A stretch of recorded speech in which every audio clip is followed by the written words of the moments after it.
जयपुर, जहां पर राष्ट्रमंडल संसदीय शाखा की सेमिनार आयोजित हो रही है। राष्ट्रपति द्रौपदी मुर्मू सेमिनार को संबोधित कर रही हैं। वर्तमान मुख्यमंत्री श्री अशोक गहलोत जी तथा श्रीमती वसुंधरा राजे शामिल है।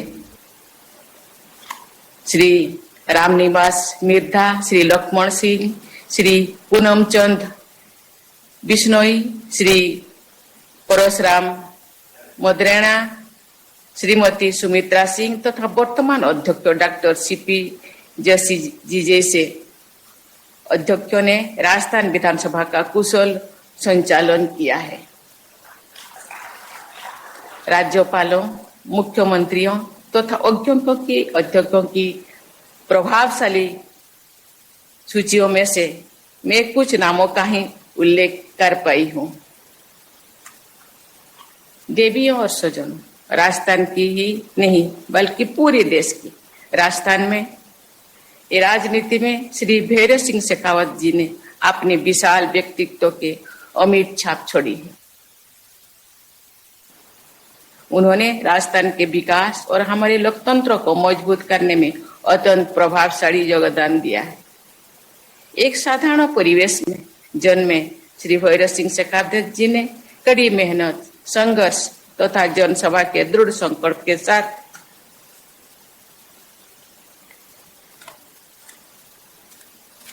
देश के सबसे लोकप्रिय जनसेवकों में अपना स्थान बनाया है।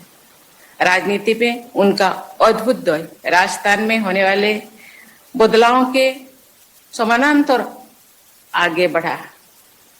उन्होंने राज्य और देश की नियति को स्वरूप देने में महत्वपूर्ण भूमिका निभाई है। श्री भैरव सिंह शेखावत आप देख रहे हैं और राष्ट्रपति द्रौपदी मुर्मू का संबोधन यहां पर राष्ट्रमंडल संसदीय शाखा सेमिनार में दिया था। देश के उपराष्ट्रपति के रूप में उन्होंने भारतीय संसद की उच्च परंपराओं का निर्वहन किया तथा उन्हें और अधिक समृद्ध बनाया। श्री भैरव सिंह शेखावत जी की प्रतिष्ठा दलगत मतभेदों से बहुत ऊपर थी तथा सभी राजनीतिक दलों के नेता उनका आदर करते थे। उनके आदर्श हमारे देश के सभी जनप्रतिनिधियों के लिए अनुकरणीय हैं। श्री भैरव सिंह शेखावत जी की लोकतांत्रिक मूल्यों में गहरी आस्था थी। वे संवैधानिक आदर्शों के अनुरूप शासन और सेवा में विश्वास रखते थे। श्री शेखावत एक दूरदर्शी जननेता थे। उन्हें हमारे देश के सामने आने वाली चुनौतियों और आवश्यक समाधानों की गहरी समझ थी। वे जनसामान्य की जरूरतों को सर्वोच्च प्राथमिकता देते थे। देवियों और स्वजनों, भारत में लोकतांत्रिक व्यवस्था निरंतर मजबूत होते जा रही है। विश्व में सबसे अधिक विविधताओं का सफलतापूर्वक समावेश करते हुए लोकतांत्रिक पद्धतियों के साथ हमारे देश की विकास यात्रा आगे बढ़ती रही है। लोकतंत्र पर हमारी आस्था बहुत गहरी है। आजादी के बाद के 75 वर्षों दौरान हमारे देश ने सभी चुनौतियों का सामना करते हुए लोकतांत्रिक मूल्यों को मजबूत बनाए रखा है। हमारे लोकतंत्र की जीवंतता का सबसे बड़ा प्रमाण है हमारे देश में होने वाले आम चुनाव। वर्ष 2019 के आम चुनाव में 91 करोड़ मतदाताओं के लिए मतदान की व्यवस्था की गई थी। 61 करोड़ 30 लाख मतदाताओं ने 17वें लोकसभा चुनाव में मतदान करके एक नया कीर्तिमान बनाया और महिलाओं ने पुरुषों के लगभग बराबर मतदान किया। आज दुनिया के अन्य देश भारत की चुनावी प्रणाली से ज्ञान प्राप्त कर रहे हैं। हमारी लोकतांत्रिक व्यवस्था में समाज के सभी लोगों, विशेष रूप से पिछड़े और कमजोर वर्गों के लोगों तथा महिलाओं को विशेष रूप से प्रतिनिधित्व प्रदान किया गया है। पंचायती राज व्यवस्था हमारे लोकतंत्र में बुनियादी भूमिका निभा रही है। आज देश में 2,75,000 से अधिक स्थानीय ग्रामीण निकायों के 31.5 लाख से अधिक निर्वाचित प्रतिनिधि में से 46% महिला प्रतिनिधित्व कर रहे हैं। ये विश्व के लिए अनुकरणीय है। पहली बार महिला सांसदों की संख्या 100 से ऊपर हो गई है। मुझे पूरा विश्वास है कि इस संस्था में और वृद्धि होगी, ये संख्या और भी अधिक होगी।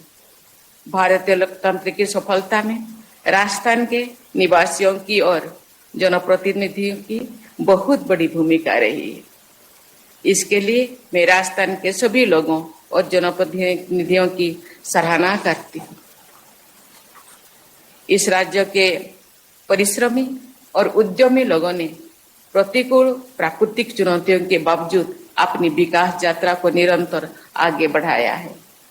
मुझे विश्वास है कि राजस्थान के लोग संसदीय लोकतंत्र के मूल्यों को मजबूत बनाएंगे तथा राज्य और देश के विकास में महत्वपूर्ण योगदान देते रहेंगे।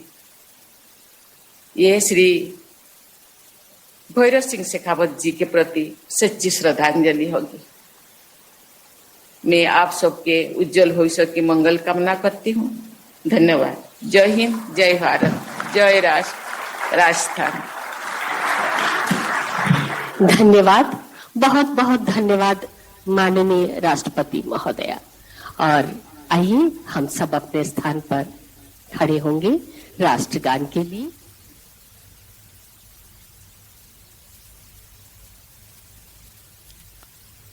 तो आप सुन रहे थे राष्ट्रपति द्रौपदी मुर्मू का संबोधन। और चलिए आगे बढ़ेंगे। राजस्थान विधानसभा सत्र का पहला दिन हंगामे की भेंट चढ़ गया। करौली में दलित युवती की हत्या के मामले को लेकर के बीजेपी विधायकों ने आज जमकर नारेबाजी की। इस पर स्पीकर सीपी जोशी ने नाराजगी जाहिर की। सदन की कार्यवाही 17 जुलाई तक स्थगित की गई है। विधानसभा का हंगामेदार आगाज। बीजेपी सदस्यों ने किया हंगामा। करौली के मुद्दे पर जमकर घेरा। कार्यवाही सोमवार तक स्थगित। जी हां, कांग्रेस सरकार के मौजूदा कार्यकाल के आखिरी सत्र की शुरुआत हंगामेदार रही है। विपक्ष ने करौली में युवती की हत्या के मुद्दे पर जोरदार हंगामा किया और सरकार से वक्तव्य की मांग की। राष्ट्रपति के भाषण और विधानसभा से विदाई के बाद सदन की कार्यवाही शुरू हुई। विधानसभा स्पीकर डॉक्टर सीपी जोशी ने कार्यसूची के मुताबिक विधायी कार्य शुरू करवाए, लेकिन इसी बीच बीजेपी विधायकों ने करौली मामले पर बोलना शुरू कर दिया और नारेबाजी करते हुए आसन के सामने आ गए। स्पीकर ने उनकी ओर ध्यान दिए बिना विधायी कार्य निपटाए। मैं जब इनसे एक्सपेक्ट करता हूं तो आपसे भी एक्सपेक्ट करता हूं, जब भी लीडर ऑफ द हाउस और ऑपोजिशन बोले प्लीज डेकोरम मेंटेन करें। ये इनका प्रिविलेज है लीडर ऑपोजिशन का। ये बोल रहे थे, इन्होंने यील्ड नहीं किया, गलत प्रोपेगेंडा डाला। इसके बाद सीपी जोशी सदन में शोकाभिव्यक्ति के लिए सीट से खड़े हुए और इसी दौरान विपक्षी सदस्यों से कहा कि विपक्ष को जनता के मुद्दे उठाने का अधिकार है, लेकिन नियमों के तहत ऐसा करना चाहिए। उन्होंने कहा कि सदन नियमों से चलता है। सदस्य, मैं माननीय विपक्ष के नेता से निवेदन करूंगा, आपको पूरा अधिकार है जनता की समस्या उठाने का, लेकिन उसका एक तरीका है। सदन विधायक रखे थे, आप चेंबर में आते बात करते, आप ये डिस्प्ले कर रहे हो, आप खुद इतने सीनियर हो। मैं समझता हूं कि मैं ये एक्सपेक्ट नहीं करता कि हम सदन को नियम और कानून से चलाना चाहते हैं कि अपन करना चाहते हैं। मैं आपसे पूरा आपको सदन में अध्यक्ष की हैसियत से जो आपका अधिकार है, उस अधिकार से मैं आपको वंचित नहीं करूंगा। स्पीकर सीपी जोशी ने कहा कि अगर विपक्ष की ओर से उन पर कुछ भी थोपने का प्रयास किया गया तो वो अध्यक्ष के तौर पर अपने सभी अधिकारों का इस्तेमाल करेंगे। पर यदि आप मुझे इम्पोज करोगे तो मैं अध्यक्ष के अपने सारे अधिकार का उपयोग करूंगा। ये बात होना चाहिए। नेता प्रतिपक्ष राजेंद्र राठौड़ ने कहा कि विपक्षी विधायकों की मंशा सदन की कार्यवाही बाधित करने की नहीं है, बल्कि वे टोडा भीम की घटना को लेकर आक्रोशित है। राठौड़ ने इस मुद्दे पर राज्य सरकार से वक्तव्य की मांग की, लेकिन स्पीकर ने इसे खारिज कर दिया। मैं आपको विश्वास दिलाता हूं अध्यक्ष महोदय, सदन की कार्रवाई आज पहला दिन है। हम सदन की कार्रवाई जब भी चलेगी सारगर्भित तरीके से अपनी बात कहेंगे। आपने हमेशा प्रतिपक्ष को मौका दिया है, इसलिए हमारा कतई इरादा विधानसभा को डिस्टर्ब करने का नहीं है। पर ये जो घटना है, इसमें सरकार का स्टेटमेंट आना चाहिए। टोडा भीम की घटना पर आज वहां धरना लगा हुआ है। अध्यक्ष महोदय, जो 24 घंटे नहीं, मैं आपकी सब बात सुनूंगा। धन्यवाद अध्यक्ष महोदय। ये भारतीय जनता पार्टी है, सदन में भी लड़ेगी और बाहर भी लड़ेगी। सदन में पंजाब के पूर्व मुख्यमंत्री प्रकाश सिंह बादल, पूर्व विधायक अब्दुल अजीज, पुष्पा देवी, भंवर लाल जोशी ने बालासोर ट्रेन दुर्घटना पीड़ितों को श्रद्धांजलि दी। उसके बाद सदन की कार्यवाही सोमवार सुबह 11 बजे तक के लिए स्थगित कर दी गई। सदन की बैठक सोमवार दिनांक 17 जुलाई 2023 के प्रातः 11 बजे तक के लिए स्थगित की जाती है। Bureau report, news 18 Rajasthan. तो वहीं राजस्थान के लिए विधानसभा के सत्र का आज ऐतिहासिक दिन था, जब देश के राष्ट्रपति ने सदन को संबोधित किया। यह राजस्थान के साथ ही देश के संवैधानिक इतिहास के लिए खास दिन रहा। अपने संबोधन में राष्ट्रपति ने राजस्थान की सभ्यता और संस्कृति के साथ ही राजस्थानियों के कठिन परिश्रम को भी याद किया। ये खास रिपोर्ट देखिए।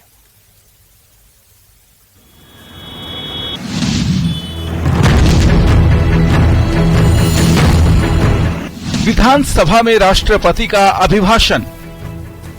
आपकी ये उपस्थिति, क्योंकि हमारा सौभाग्य है कि आपके राष्ट्रपति बनने के बाद आपने राजस्थान विधानसभा को अवसर दिया जहां पे ये हमको संबोधित कर सकें। ये एक ऐसा ऐतिहासिक क्षण है जिससे हिंदुस्तान के 123 करोड़ लोगों को ये विश्वास हो सके कि संसदीय लोकतंत्र में एक साधारण परिवार से निकलकर लोकतंत्र के सर्वोच्च पद पर आदमी पहुंच सकता है। देश के सर्वोच्च संवैधानिक पद पर आसीन द्रौपदी मुर्मू के विधानसभा में संबोधन को लेकर पूरा सदन और राजस्थान अपने को गौरवान्वित महसूस कर रहा है। भारत की राष्ट्रपति ने सदन को संबोधित करते हुए राजस्थान की सभ्यता संस्कृति को याद करने के साथ ही यहाँ के लोगों की कड़ी मेहनत को भी याद किया। राजस्थान के उद्यमी लोगों ने राज्य से और देश से बाहर जाकर वाणिज्य और व्यापार के विभिन्न क्षेत्रों में अपनी प्रभावशाली पहचान बनाए। इस प्रकार आप सभी विधायकगण एक समृद्ध परंपरा वाले राज्यों में अत्यंत प्रभावशाली और परिश्रमी लोगों के जनप्रतिनिधि हैं। राष्ट्रपति ने अपने संबोधन में लोकसभा और राज्यसभा के दोनों अध्यक्षों के राजस्थान से ताल्लुकात होने की बात भी की, तो विधायकों और जनप्रतिनिधियों को संविधान की प्रस्तावना भी याद दिलाई। कि हमारे स्वाधीनता संग्राम के आदर्श पर ही हमारे संविधान के आदर्श निर्धारित किया गया है। न्याय, स्वतंत्रता, समता और बंधुता के ये संवैधानिक आदर्श सभी विधायकों के लिए मार्गदर्शक सिद्धांत होने चाहिए। वहीं कार्यक्रम में मौजूद राजस्थान के राज्यपाल कलराज मिश्र ने इस मौके पर विधायिका को अपनी कर्तव्य की याद दिलाई। विधानसभा लोकतंत्र का पवित्र स्थल है, पवित्र सदन है। मैं मानता हूं कि विकास की जो भावी मानवीय आवश्यकताएं हैं उनके अनुरूप नियम कानून बनाने और हमारे लोकतांत्रिक कार्य प्रणाली को सुदृढ़ करने का यह पावन स्थल है। विधायिका यदि प्रभावी रूप में कार्य करती है तो उसका सीधा असर कार्यपालिका पर पड़ता है। राजस्थान विधानसभा के इतिहास में ये पहला मौका था जब किसी राष्ट्रपति ने यहाँ भाषण दिया। राष्ट्रपति ने कॉमनवेल्थ पार्लियामेंट्री यूनियन (CPU) के प्रोग्राम में भी हिस्सा लिया। Bureau report, news 18 Rajasthan.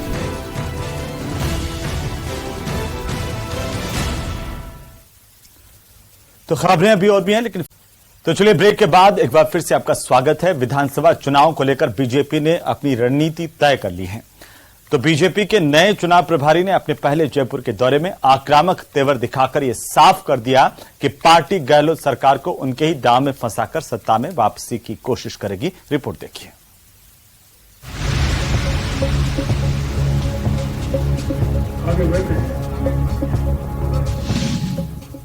BJP के नए सेनापति ने संभाली कमान। कांग्रेस पार्टी का एक पहचान है, पहले वादा करना, बाद में भूल जाना। कांग्रेस पर नए चुनाव प्रभारी का प्रहार। This has become the practice. ये तो एकदम प्रैक्टिस बने गए कांग्रेस पार्टी को, एक नेचुरल प्रैक्टिस, उनका डीएनए में आ गया ये। यहां भी उन्होंने ऋण माफी का वादा किया था, अभी तक हुआ नहीं। केंद्रीय मंत्री और बीजेपी के नए चुनाव प्रभारी प्रहलाद जोशी ने जयपुर के अपने पहले दौरे में ही अपनी रणनीति का इजहार कर दिया। दरअसल कर्नाटक से ताल्लुक रखने वाले प्रहलाद जोशी ने कर्नाटक में कांग्रेस के चुनावी वादों को लेकर न सिर्फ कांग्रेस पर तंज कसा, बल्कि उसी बहाने गहलोत सरकार की गारंटी पर भी निशाना साधा। और बीजेपी के इस प्रहार के केंद्र में रहे वो अन्नदाता जिनके वोट से सरकारें भले ही बनती हों, लेकिन उनकी सुनता कोई नहीं।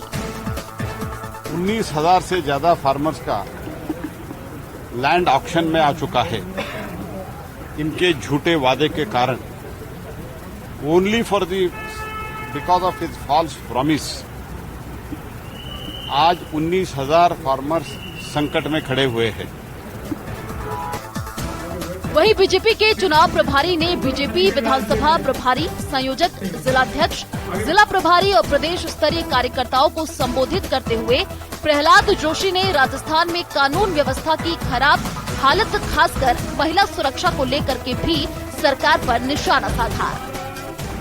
लोग ये समझ गए हैं पूरा लॉ एंड ऑर्डर कोलैप्स हो गया, कानून व्यवस्था का चीज ही नहीं है। और महिला सुरक्षता के बारे में अगर कहना है तो महिला सुरक्षता सारे देश में, अगर महिला असुरक्षता, insecurity of women, if it is anywhere there highest to the highest extent, वो राजस्थान में है।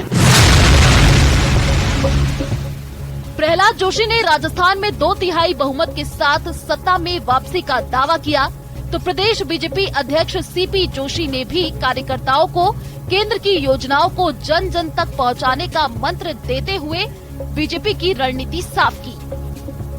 अभियान के माध्यम से पार्टी केंद्र सरकार की योजनाओं को नीचे तक पहुंचाने का एक कार्यकर्ता सेतु बनने का काम कर रहा है। तो इस राजस्थान में फैली अराजकता को खत्म करने के लिए ये वो प्रदेश है जहां किसी महिला के साथ दुराचार हो जाता है, दुष्कर्म हो जाता है, तो सरकार वहां एफआईआर लॉन्च नहीं करती।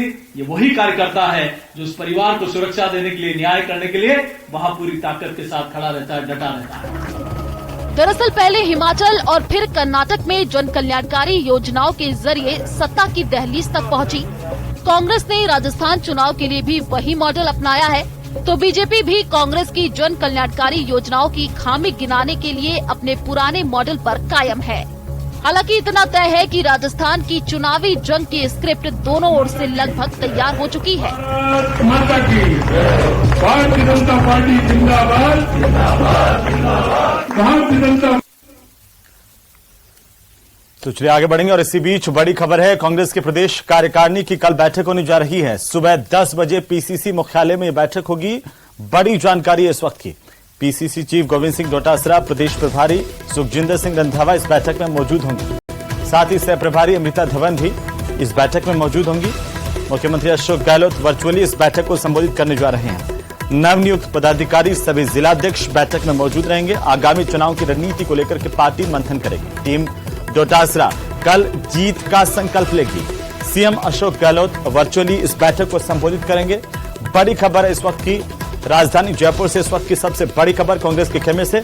सुबह 10 बजे पीसीसी मुख्यालय में महत्वपूर्ण बैठक आयोजित हो रही है। पीसीसी चीफ गोविंद सिंह डोटासरा, प्रदेश प्रभारी सुखजिंदर सिंह रंधावा, सह प्रभारी अमृता धवन भी मौजूद रहेंगे इस बैठक में।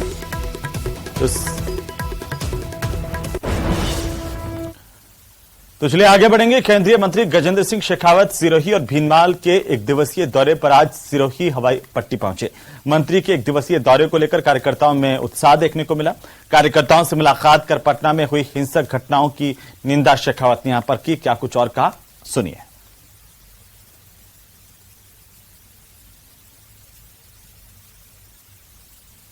और इस तरह की हिंसक अत्याचार की कहीं कोई गुंजाइश वर्तमान के राजनीतिक परिदृश्य में, लोकतांत्रिक भारत में नहीं है। और मैं विश्वास के साथ में कहता हूँ कि कार्यकर्ताओं का ये बलिदान और कार्यकर्ताओं का खून और पसीना जो पटना में बहा है, ये व्यर्थ नहीं जाएगा। भारतीय जनता पार्टी का कमल अब की बार पटना में और बिहार में बड़ी प्रचंड बहुमत के साथ। और इसी बीच राजधानी जयपुर से बड़ी खबर, जहां बीजेपी चुनाव प्रभारी प्रहलाद जोशी की मुलाकात पूर्व सीएम वसुंधरा राजे से हुई है। बड़ी जानकारी इस वक्त की। पूर्व सीएम वसुंधरा राजे से प्रहलाद जोशी की आज मुलाकात चर्चाओं में है। कल वसुंधरा राजे दिल्ली में थी, जेपी नड्डा के साथ उनकी बातचीत हुई, चर्चा हुई, और आज प्रहलाद जोशी के साथ वसुंधरा राजे की मुलाकात।